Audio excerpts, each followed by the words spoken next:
Hello everyone, this is Kiki, and welcome to my second video of the year, but the first artwork of the year. This is the first artwork that I finished in 2020. The sketch I actually did back in, I think, April of 19. I want to say it was April. Somewhere in there.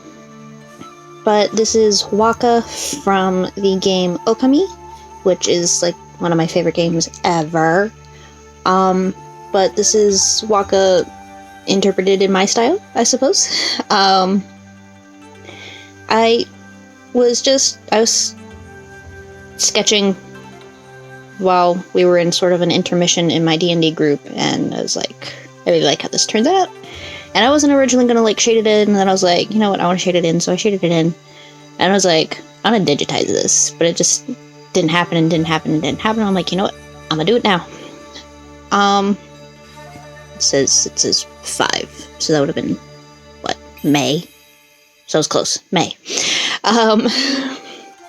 Sorry, distracted. But I really did like how the sketch came out. I was really, really, really proud of the sketch itself, so I did my best to keep it pretty much exactly on the lines that I had created. I just made really small adjustments here and there for, like, the anatomy. Like, the head was a little bit too small and the neck had been a little bit too long, and I adjusted the length of the arm that was showing a little bit, because otherwise his arms were, like, really long, as well as his little head cape tail things. I adjusted them quite a bit, as well as fixing up the little spiky bits, because when I was doing the sketch, I had forgot that the inside also has the little spiky bits on it, and yeah. But yeah, I really had fun with this.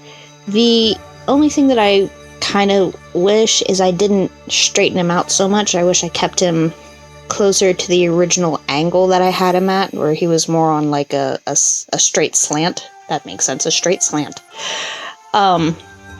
Instead of turning him pretty much straight up where he was reaching directly upwards, pretty much.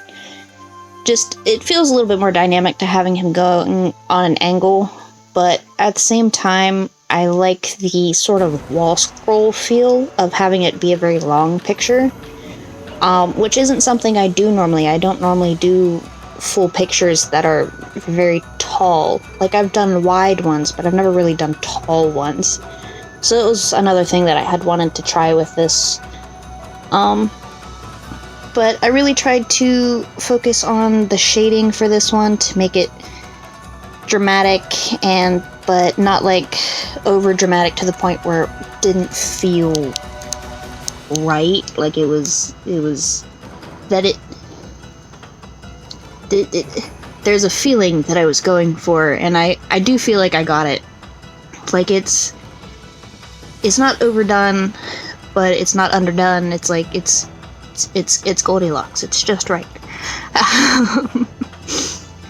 And then the background was a little bit more simple. The background, and I wanted to be more of an atmosphere than an actual background. I wanted it to present a feeling.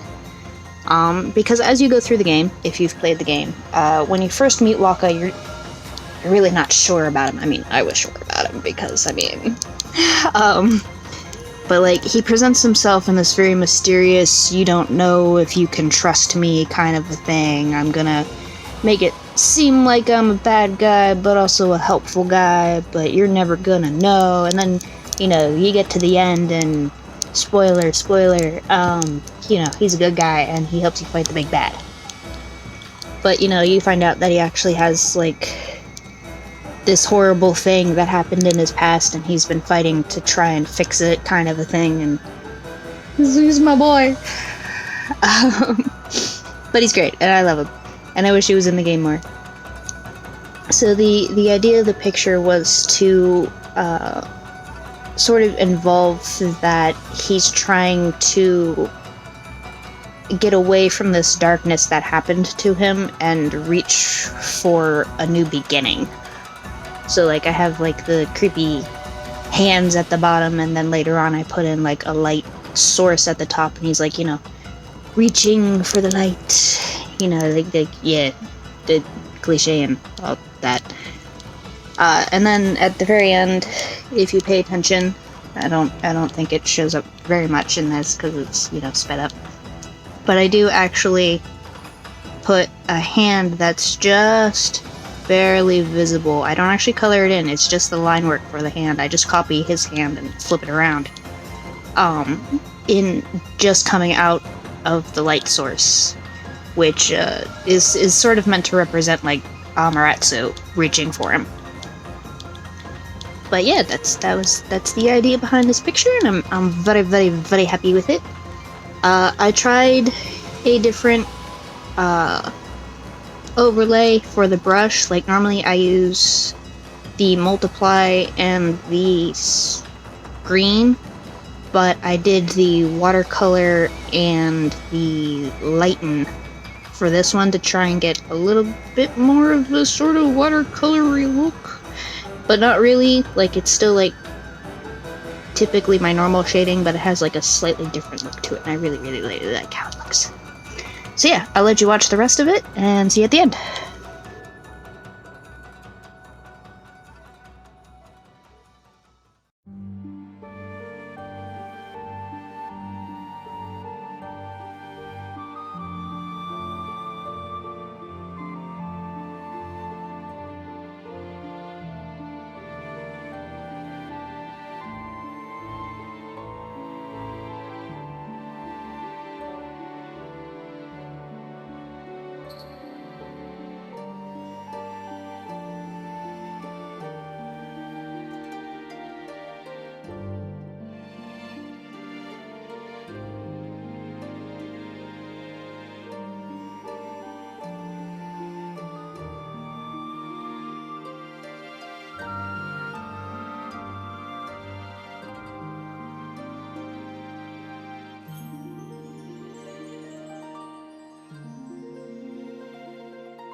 Alright, well, we're just at the end here. I hope you enjoyed this artwork and its creation.